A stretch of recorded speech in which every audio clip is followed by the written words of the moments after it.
বেঈমানের দল, নবীর নবুয়তের জায়গায় আর কেউ বসবি না। নবী দুইটা জিনিস রেখে গেলেন, আমাদের পাহারাদার বানাইলেন।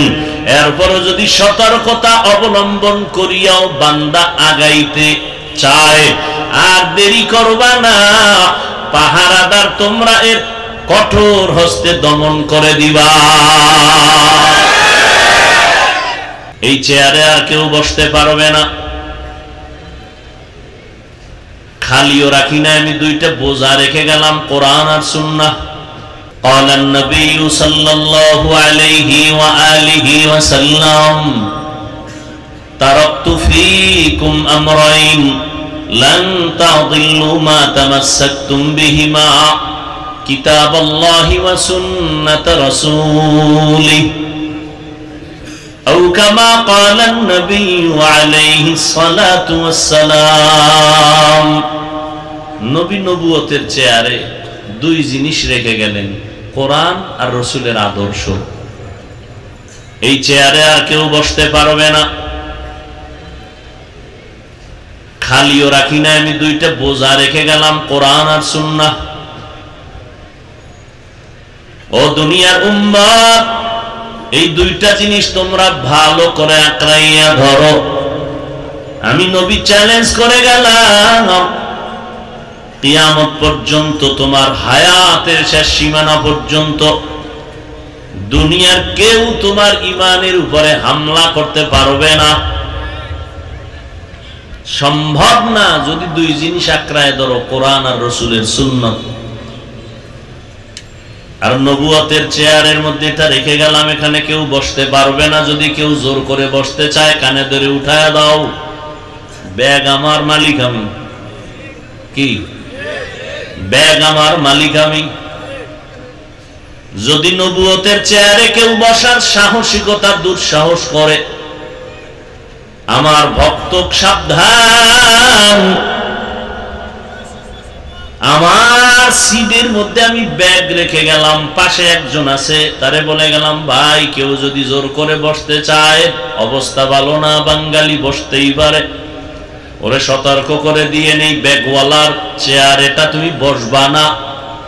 এরপরেও যদি জোর করে বসে, আমগো জুতা মোবারক হাতে রেডি। রহমতের নবী বলেন, আমার চেয়ারও খালি না, দুইটা জিনিস আমি রেখে গেলাম, কোরআন আর সুন্নাহ। এরপরেও যদি জোর করে বসে, আমগো জুতা মোবারক হাতে রেডি। রহমতের নবী বলেন, আমার চেয়ারও খালি না, দুইটা জিনিস আমি রেখে গেলাম, কোরআন আর সুন্নাহ। পাহারাদার রাখলাম আমার সাহাবায়ে কেরাম, এরপরে তাবেঈন, তাবে তাবেঈন, কিয়ামত পর্যন্ত আমার একদল কলিজার বন্ধু থাকবে, আমার নবুয়তের চেয়ারের পাহারাদার। এরা কারা? এরা হলো আমার ওয়ারিস, উলামায়ে আহলে হক। ও উলামায়ে আহলে হকের দল, আমার নবুয়তের চেয়ার কিয়ামত পর্যন্ত পাহারা দিয়া রাখবা। কোন বেঈমান নাস্তিক যদি নবুয়তের চেয়ারে বসতে চায়, ওয়ার্নিং দিয়া দিস, এই বেঈমানের দল, নবীর নবুয়তের জায়গায় আর কেউ বসবি না। নবী দুইটা জিনিস রেখে গেলেন, আমাদের পাহারাদার বানাইলেন। এরপরও যদি সতর্কতা অবলম্বন করিয়াও বান্দা আগাইতে চায়, আর দেরি করবা না, পাহারাদার তোমরা এর কঠোর হস্তে দমন করে দিবা। সুলাইমান নবীর বাবা নাম জানেননি? কেউ জানেন না? সুলাইমান পয়গম্বরের বাবা দাউদ আলাইহিস সালাম। দাউদ নবী লোহা হাতে নিলে মোমের মতো দুর্বল হয়ে যেত, গলে যেত, আর সে দিয়ে দাউদ নবী অস্ত্র বানাতেন। ওই সময় অস্ত্র বিক্রি করে পরিচালনা করত তার পরিবার। দাউদ আলাইহিস সালাম এই কাজ করেন, তিনি অস্ত্র বানায় বিক্রি করেন। তারটা হালকা, ভারী না, ধারালো বেশি। আল্লাহ একদিকে দিলেন তাকে নবুয়ত, অপরদিকে তাকে দান করলেন সিয়াসাতের লাইনের খেলাফত। আল্লাহ বলেন শুকর আদায় করো হে দাউদ। দাউদ আলা নবিয়িনা আলাইহিস সালাতু ওয়াস সালাম বলেন, হে আল্লাহ, আপনি তৌফিক না দিলে পারবো না। আল্লাহ বলেন তৌফিক দিলাম। নবী দাউদ আলা নবিয়িনা ওয়া আলাইহিস সালাতু ওয়াস সালাম বলেন, আমি পারতেছি না। কেন? দাউদ নবী বলেন, আমার শুকরের তুলনায় আপনার তৌফিক অনেক বড়।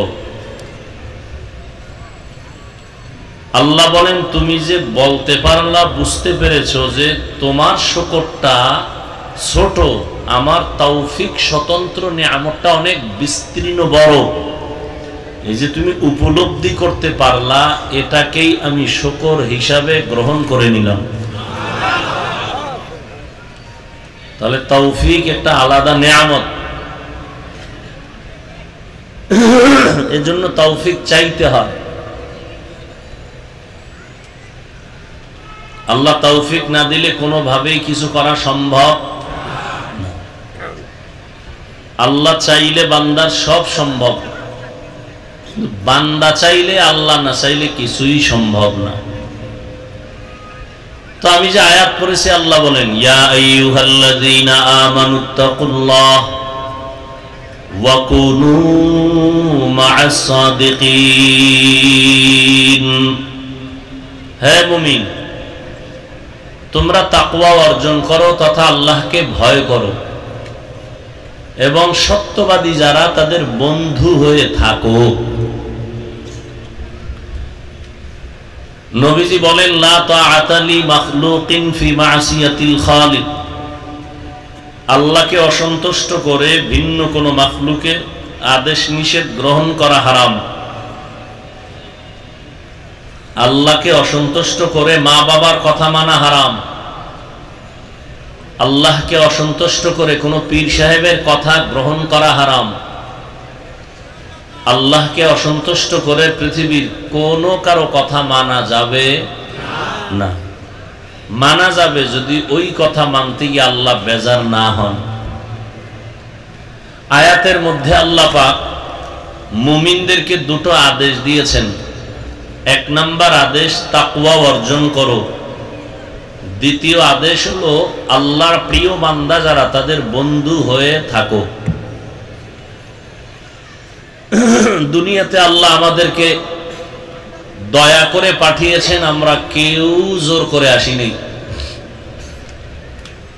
কে পাঠিয়েছেন? আমরা কেউ আসি নাই। সময় মতো আল্লাহ আবার নিয়ে যাবেন, আমরা চাইলেও থাকতে পারবো। তো আল্লাহ পাঠিয়েছেন। কেউ যদি কাউকে কোথাও পাঠান, এমনিই না কোনো কারণ থাকে। আল্লাহ মানুষ পাঠাইছেন, ফেরেশতা পাঠাইছেন, জিন পাঠাইছেন। ফেরেশতা পাঠানোর মাকসাদ আল্লাহ পাকের মূল না, জিন পাঠাবার মাকসাদ মূল না, মূল মানুষ পাঠাবার মাকসাদ। কারণ এই পৃথিবী নামক গ্রহের একমাত্র প্রধান অতিথি মানুষ। আল্লাহ মানুষ পাঠাইছেন কেন? ইবাদতের জন্য। কার ইবাদত? জবান খুলেন, আল্লাহর ইবাদত। আমরা অনেকে মনে করি নামাজ পড়া ইবাদত, রোজা রাখা ইবাদত, তাসবিহ পড়া ইবাদত, রোজা রাখা ইবাদত। এর বাইরে কোনো ইবাদত নাই। রাজনীতি করাও ইবাদত। বলেন না কেন? সত্য কথা মানেন বা না মানেন, সমর্থন করবেন, তো বিড়ালের মতো না, বাঘের মতো। রাজনীতি করাও কি? চাকরি করা, বলেন, ব্যবসা করা ইবাদত। এক কথায় মানুষের জীবনে যা করবে সব ইবাদত। ঘুমাবেন ইবাদত, খানা খাবেন ইবাদত, খানা খাবেন না তাও ইবাদত, কান্না করবেন ইবাদত, হাসবেন তাও ইবাদত, মন মতো নয়, দুইটা শর্ত থাকতে হবে। এক, আল্লাহকে রাজি করে। দুই, মদিনাওয়ালা নবীর তরিকায়। নবীর তরিকা বাদ দিয়ে যদি নামাজও পড়েন কাজ হবে না। আর নবীর তরিকা ঠিক রেখে যদি চাকুরি করেন, ওই চাকুরি ইবাদত। নবীর তরিকা ঠিক রেখে যদি ব্যবসা করেন, এটা ইবাদত। নবীর তরিকা মেনে বিবাহ শাদী করেন, ইবাদত। নবীজির তরিকা বাদ দিয়া নামাজ পড়বেন, রোজা রাখবেন, কোনো কাজ হবে না, ইবাদত হবে না। অতএব মানুষের জীবনে যা করবে সব ইবাদত। কাউকে বন্ধু বানানো ইবাদত, কাউকে দুশমন মনে করা তাও ইবাদত। হতে হবে রাসূলের তরিকায়। আল্লাহ মানুষ বানাইছেন তার ইবাদতের জন্য। কেন ইবাদত করবে? ইবাদতের মাধ্যমে সে আল্লাহর পরিচয় লাভ করবে। কার পরিচয়? আল্লাহর পরিচয় লাভ করবে। এখন সে ইবাদত করতে হবে নবীর তরিকায়। নবীরেও চিনি না, তরিকাও চিনি না, এরকম লোক নাই? আল্লাহরেও চিনি না, কোরআন পড়তেও জানি না, আপনাদের উপায় কি? আবার কাউকে হাতে পায়ে বেঁধে ইবাদত করানো যাবে না। লা ইকরাহা ফিদ্দিন, ধর্ম নিয়ে জোর জবরদস্তি করা যাবে না। একজনে রোজা রাখে না, দরজায় আটকাইয়া দিয়া বললাম সারাদিন না খায় ঘুমা, রোজা। আমারও সওয়াব নাই, তারও সওয়াব নাই। তাহলে করণীয় কি? মানুষ ইবাদতের নিয়মও বুঝে না, কোরআন পড়তে জানে না, হাদিস পড়তে জানে না, আল্লাহরেও চিনে না, মদিনার রসুলকেও চিনে না, কিন্তু তার কাজ হলো ইবাদত করা। ব্যবসা করবে ইবাদত হিসাবে, চাকরি করবে ইবাদত হিসাবে, সে বুঝেই না কিছু। এখন সে কেমন করা যায়? আল্লাহ পাক বলেন, মানুষ আমি যেই কারণে পাঠাইছি, কারণটা মানুষকে আবার বুঝাইয়া দেওয়ার জন্য দুইটা ব্যবস্থা দিয়েছি। এক ব্যবস্থার নাম কিতাবুল্লাহ, আর এক ব্যবস্থার নাম রিজালুল্লাহ। গাইড দিছি, গাইড। পরীক্ষার হলে পাঠাইছি, পরীক্ষা দাও। পরীক্ষা কেমনে দিবা? পরীক্ষার প্রশ্নপত্র আগে তুমি কন্ট্রোলে নিয়ে আসো। বুঝি না তো, বুঝানোর জন্য কোচিং মাস্টারের কাছে যাও। মানুষের জিন্দেগির ইবাদত বুঝার প্রশ্নপত্র কোরআন। কোরআন বুঝাইয়া দেওয়ার কোচিং মাস্টার, প্রাইভেট মাস্টার। কিয়ামত পর্যন্ত চার দল। বর্তমানে এক দল আছে, সলিহিন সাদিকিন, চার দল। ওয়ামান ইউতিল্লাহ ওয়ার রাসূল ফাউলাইকা মাআল্লাযীনা আন'আমা আল্লাহু আলাইহিম মিনান নাবিয়্যিন ওয়াস সিদ্দীকিন ওয়াশ শুহাদা'i ওয়াস সালিহিন ওয়া হাসুনা উলাইকা রাফিকা। চার দল: নবীগণ, সিদ্দিকগণ, শহীদগণ, সালেহগণ। এই চার দলের কাম কি? আল্লাহর দেওয়া প্রশ্নপত্র উম্মতকে বুঝাবে। নবীদের দরজা বন্ধ, নবুয়তের দরজা। রহমতের নবী বিদায় হয়ে গেলেন 63 বছর হায়াতের সীমানা পারাইয়া। কিয়ামত পর্যন্ত নবীর খাতায় শেষ নাম থাকবে মুহাম্মদের নাম। এই নাম মুছে দেওয়ার ক্ষমতা কারো ওখানে আলাদা কোনো নাম বসানোর ক্ষমতা কারো নাই। নবুয়তের চেয়ার থাকবে খালি। বুঝেন কিছু? ভালো করে বুঝেন। আপনি ঢাকা থেকে সিলেট, চট্টগ্রাম, আপনি দিনাজপুরে যাবেন, বরিশালে যাবেন, খুলনা যাবেন, অনলাইনে আপনি টিকিট করে ফেললেন, ট্রেনে অথবা বাসে। টাইম মতো আপনি বাস সার্ভে চলে গেলেন কাউন্টারে, দেখলেন যে এখনো 20 মিনিট টাইম বাকি, আপনার পেটে ক্ষুধা, নাস্তার প্রয়োজন, ওয়াশরুমে যাবেন জরুরতের জন্য। কিন্তু বাংলাদেশ তো হবে না বলতে কিছুই নাই, সব কিছুই হয়, ভালোটাও হয় খারাপটাও হয়। এক টিকিট 10 জনারে বিক্রি করে, হয় না? হয় না? বরকতের দেশ তো এটা, সব হয়। বাবাজান তার মেয়েকে হোটেলের মধ্যে ঢুকায় বলে, আজকের রাতের জন্য তুমি আমার স্ত্রীর মতো। কে বানায় বলতেছি? সোনার বাংলার বরকতি ইতিহাস। ওই বান্দা টিকিট কাউন্টারে গিয়া তার টিকিট কাটলো, কিন্তু ভয় আছে এক টিকিট 10 জন পেতে পারে। আমি আধা ঘন্টার জন্য একটু জরুরতে যাব, নাস্তা করব, যেহেতু আরো টাইম বাকি আছে। তো বুদ্ধি করে একটা কাম করছে কি, তার হাতের একটা গাট্টি, একটা ব্যাগ তার সিটের মধ্যে রাইখা চলে গেছে। এখানেও ভয় আছে, এখানেও। বাঙালি এত নষ্ট যে ব্যাগ ট্যাগ ফালাইয়া এসে বসে পড়বে। বড় মুসিবত। রহমতের নবী নবুয়তের দরওয়াজায় তালা দিয়ে চলে গেলেন। কিয়ামত পর্যন্ত নবুয়তের চেয়ারে ভিন্ন কোন ব্যক্তি বসার কোন সুযোগ নেই। তবে একটু পিছনে দেন।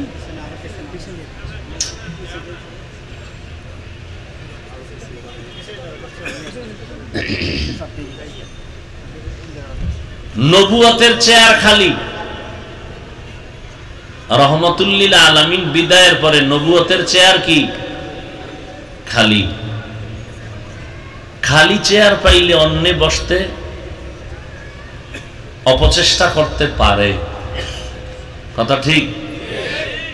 নবী চেয়ার খালি রেখে যান নাই, দুইটা গাট্টি রেখে গেছেন চেয়ারের উপরে। قال النبي صلى الله عليه وآله وسلم تركت فيكم أمرين لن تضلوا ما تمسكتم بهما كتاب الله وسنة رسوله أو كما قال النبي عليه الصلاة والسلام। নবী নবুয়তের চেয়ারে দুই জিনিস রেখে গেলেন, কোরআন আর রসুলের আদর্শ। এই চেয়ারে আর কেউ বসতে পারবে না। খালিও রাখি না, আমি দুইটা বোঝা রেখে গেলাম, কোরআন আর সুন্নাহ। ও দুনিয়ার উম্মত, এই দুইটা জিনিস তোমরা ভালো করে আঁকড়াইয়া ধরো। আমি নবী চ্যালেঞ্জ করে গেলাম, কিয়ামত পর্যন্ত, তোমার হায়াতের শেষ সীমানা পর্যন্ত দুনিয়ার কেউ তোমার ঈমানের উপরে হামলা করতে পারবে না, সম্ভব না। যদি দুই জিনিস আঁকড়ায় ধরো, কোরআন আর রসুলের সুন্নাত। আর নবুয়তের চেয়ারের মধ্যে এটা রেখে গেলাম, এখানে কেউ বসতে পারবে না। যদি কেউ জোর করে বসতে চায়, কানে ধরে উঠায় দাও, ব্যাগ আমার মালিক আমি। কি ব্যাগ আমার মালিক আমি। যদি নবুয়তের চেয়ারে কেউ বসার সাহসিকতা দুঃসাহস করে, আমার ভক্ত সাবধান, আমার সিটের মধ্যে আমি ব্যাগ রেখে গেলাম, পাশে একজন আছে, তারে বলে গেলাম, ভাই কেউ যদি জোর করে বসতে চায়, অবস্থা ভালো না, বাঙালি বসতেই পারে, ওরে সতর্ক করে দিয়ে নেই, ব্যাগওয়ালার চেয়ার এটা তুমি বসবা না। এরপরেও যদি জোর করে বসে, আমগো জুতা মোবারক হাতে রেডি। রহমতের নবী বলেন, আমার চেয়ারও খালি না, দুইটা জিনিস আমি রেখে গেলাম, কোরআন আর সুন্নাহ। পাহারাদার রাখলাম আমার সাহাবায়ে কেরাম, এরপরে তাবেঈন, তাবে তাবেঈন, কিয়ামত পর্যন্ত আমার একদল কলিজার বন্ধু থাকবে, আমার নবুয়তের চেয়ারের পাহারাদার। এরা কারা? এরা হলো আমার ওয়ারিস, উলামায়ে আহলে হক। ও উলামায়ে আহলে হকের দল, আমার নবুয়তের চেয়ার কিয়ামত পর্যন্ত পাহারা দিয়া রাখবা। কোন বেঈমান নাস্তিক যদি নবুয়তের চেয়ারে বসতে চায়, ওয়ার্নিং দিয়া দিস, এই বেঈমানের দল, নবীর নবুয়তের জায়গায় আর কেউ বসবি না। নবী দুইটা জিনিস রেখে গেলেন, আমাদের পাহারাদার বানাইলেন। এরপরও যদি সতর্কতা অবলম্বন করিয়াও বান্দা আগাইতে চায়, আর দেরি করবা না, পাহারাদার তোমরা এর কঠোর হস্তে দমন করে দিবা।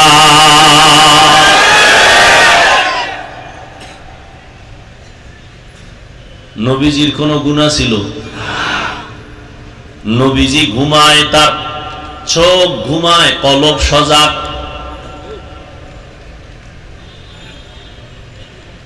রহমতের নবী শরীর মোবারকের ঘাম থেকে মিশকের ঘ্রাণ আসে।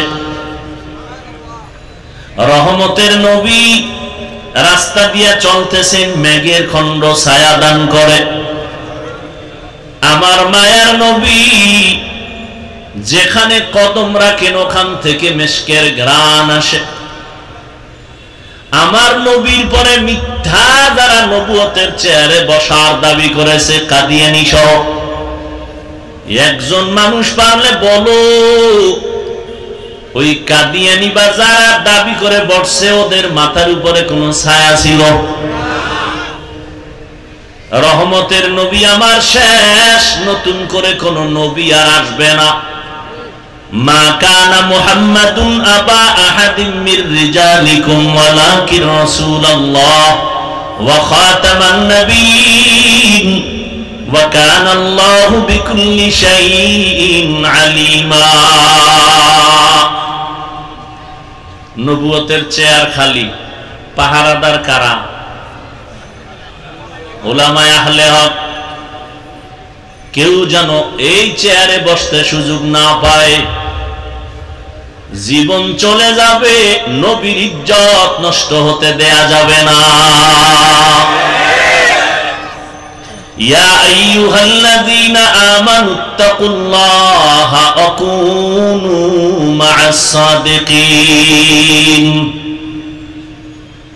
এতগুলো পাহারাদারের মধ্যেও চেয়ারের মধ্যে বসার স্বপ্ন দেখে টানাটানি করে, বিষয় কি? এত মাদ্রাসা, এত মসজিদ, এত আলেম ওলামা, পীর মুরিদির অভাব নাই, দাওয়াত ও তাবলীগের মানুষের অভাব নাই। ফজরের সময় মসজিদে আযানের আওয়াজ। বর্তমান পরিসংখ্যান দিয়ে তাকায় দেখো, সারা দুনিয়াতে মুসলমান কম না বেশি? আলেম ওলামাও বেশি, মাদ্রাসাও বেশি, মসজিদও অনেক বেশি, দাওয়াত ও তাবলীগের খেদমত কম না বেশি? কথা বলেন না কেন? এরপরেও কেন আমরা একটু দুর্বল? এর একমাত্র কারণ আল্লাহর আযাবের ভয় নাই, আল্লাহর প্রিয় বান্দা কাউর আমরা মুরব্বি মানি না। এই দুইটা অভাবের কারণে হাজারো লাখো মুসলমান আছে, ইসলামের রং এখনো লাগে নাই। এখানে এত মানুষ বয়ানে বসছে, সব ফেরেশতার মতো দামি মানুষ, অথচ এই রোজার মাসটা গেল, তাকওয়া অর্জনের মাস। বহু আশেকে রাসূল এখানে আছে, এই রোজার মাস রোজা রাখে নাই। রাখে নাই কেন? কিছু কিছু কুলাঙ্গারেরা বলেছিল, আমার ঘরে কি ভাতের টান আছে, রোজা রাখবো কেন? আমরা কি ভাতের অভাবে রোজা রাখছি? পৃথিবীর সব ধর্ম মানুষের বানানো আর আল্লাহর দেওয়া, সব ধর্মের মধ্যে রোজার নিয়ম আছে, সিস্টেম আলাদা, নাম আলাদা। হিন্দুরাও রোজা রাখে, বৌদ্ধরাও রাখে, ইহুদি খ্রিস্টান সবাই রাখে, নাম আলাদা, সিস্টেম। ওরা বলে না খাওয়ার সাধনা। কোন কোন ধর্মের আইন এমন আছে, না খাইয়া সাধনা করতে করতে যদি জাগাত মরো, বিনা হিসাবে স্বর্গে যাবে, জান্নাত পাবে। না খাওয়ার সাধনা প্রত্যেকটা ধর্মের মধ্যে আছে। কিন্তু আমাদের মুসলমানদের শুধু না খাওয়ার সাধনা না, না খাওয়ার ভেতর থেকে আমাদের চলে আল্লাহ পাওয়ার সাধনা। কারে পাওয়ার সাধনা? ইয়া ইলাহি मुझसे मुझको दूर कर, ताके देखो मुझ में तुझको एक नजर या इलाही, तू मेरा महबूब है या इलाही, तू मेरा माशूक है। আল্লাহ পাওয়ার সাধনা। আবার একদল আশেকে রাসূল এখানে আছে, রোজা রাখছিল ঠিকই কিন্তু তারাবি পড়ে নাই। নাই আমি না একটু আগে বলছি, সত্য কথাটা স্বীকার করেন, মানে না। আবার একদল মুসলমান নবীর আশেক এখানে আছেন, রোজা রাখছেন, তারাবি পড়ছে ঠিক, তবে পুরাটা পড়ে নাই। আছে না নাই? কিরে ভাই, রোজা রাখলা তারাবি পুরা পড়ো নাই কেন? কয় ঘুমের ঘরে আমার ওমরে ফারুকের সাথে ঝগড়া হয়েছিল ঘুমের ভিতরে, এই জন্য 20 রাকাত পড়ে না। আছে না নাই? আচ্ছা 20 রাকাত তারাবি পড়েন আর 8 রাকাত পড়েন, বুকে হাত বাঁধেন আর নাভির নিচে বাঁধেন, জোরে আমিন বলেন আর আস্তে আমিন বলেন, এটা আমল না? সত্য কথা বলেন, আমল না? আমলটা কার জন্য করেন? ঠিক আল্লাহর জন্যই তো।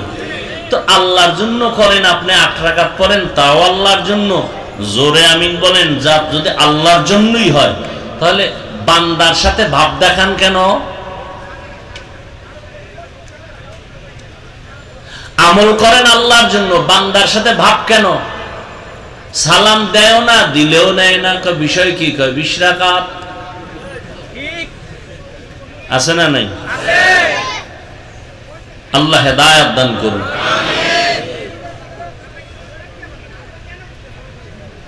আল্লাহ পাক রব্বুল আলামিন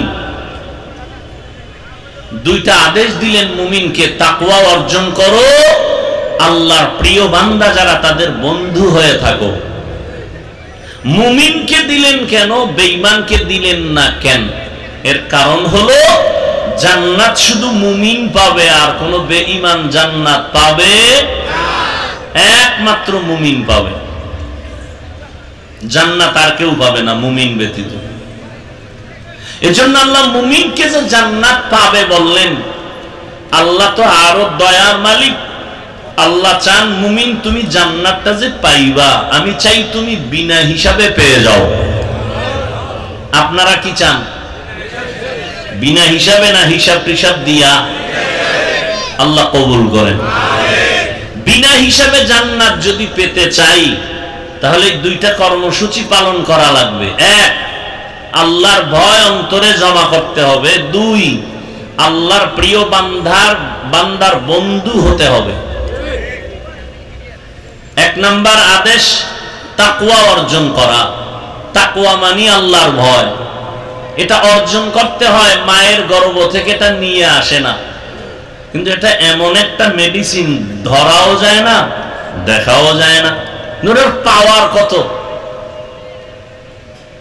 আল্লাহ বলেন এটার পাওয়ার এত বেশি যে যারা এটাকে অর্জন করবে, আমি আল্লাহ ওয়াদাবদ্ধ হলাম তাকে দুনিয়াতে পুরস্কার দিব 6টা, আখিরাতে দিব 2টা। সুবহানাল্লাহ। না, আখিরাতের 2 পুরস্কার দিব, এর মধ্যে একটা হলো বিনা হিসাবে জান্নাত, দ্বিতীয় পুরস্কার হবে পর্দা ছাড়া ডাইরেক্ট আল্লাহর সাথে মোলাকাত। এই বরকত, এই পুরস্কার কারা পাবে? গাঞ্জাখোরেরা। কারা? বুঝেন নাই? যাদের মধ্যে তাকওয়া থাকবে, আল্লাহর ভয় থাকবে, তারা পাবে। আখিরাতে 2টা, আর দুনিয়ায় কয় পুরস্কার? 6টা। টোটাল কয়টা হইল? ইন্না আকরামাকুম ইনদাল্লাহি আতকাকুম। আল্লাহ বলেন আমার কাছে দামি ওই বান্দা বান্দি যার মধ্যে থাকবে তাকওয়া। তাকওয়ার এত দাম। আল্লাহ কোরআনের শুরুতেও তাকওয়ার বয়ান করেন, শেষেও বয়ান করেন। যালিকাল কিতাবু লা রাইবা ফীহি হুদাল লিল মুত্তাকিন। আল্লাহ বলেন আমি কোরআন শরীফ এত দামি একটা কিতাব, যেটা ধরলে সওয়াব, পড়লে সওয়াব, দেখলে সওয়াব, যারা আওয়াজ শুনলেও সওয়াব। আবারও আসতে কোন কেন? সুবহানাল্লাহ বলছেন জোরে না।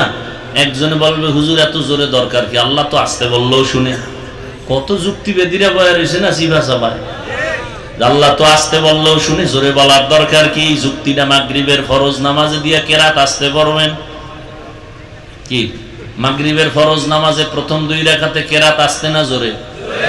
একজনে কে আল্লাহ তো আসতে কইলেও শুনে, আসতেই ভরি নামাজ হবে? চালাকি সব জায়গায় চলবে না। আপনারা সুবহানাল্লাহ বলছেন, আওয়াজটা যতদূর চলে গেল ততদূর পর্যন্তই জমিন হবে আপনার পক্ষে সাক্ষী। ইয়াউমাইযিন তুহাদ্দিসু আখবারাহা, দার কিয়ামত ই জমিন দরনে কো বাত কে জেনা দিদা গওয়াহি হাদে হাত।